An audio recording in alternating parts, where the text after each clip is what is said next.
سچائی اور دیانتداری سگی بہنیں ہیں۔ اپنی بہترین حفاظت یہ ہے کہ اپنے آپ کو پاکیزہ بناؤ۔ جو اونچی جگہوں پر کھڑے ہوتے ہیں انہیں زیادہ طوفانوں کا مقابلہ کرنا پڑتا ہے۔ شیخی انسان کے دل میں چپکے سے پیدا ہوتی ہے اور اسے تباہ کر دیتی ہے، مگر اسے پتہ بھی نہیں چلتا۔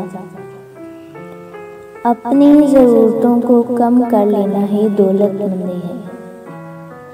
شخصیت کی نشوونما اس وقت رکتی ہے جب انسان اپنے آپ کو کامل سمجھتا ہے۔ کسی کا دل مت دکھاؤ، کیونکہ معافی مانگنے کے بعد بھی اس کے دل میں دکھ ضرور رہتا ہے، جس طرح دیوار میں کیل نکالنے کے بعد بھی سوراخ رہ جاتا ہے۔ سب سے بڑا خطا کار وہ ہے جو لوگوں کی خطائیں بیان کرتا ہے۔ آخرت میں نامہ اعمال کے ترازو میں سب سے زیادہ وزنی اچھے اخلاق ہوں گے۔ دوسروں کے مال کا لالچ نہ کرنا بھی سخاوت ہے۔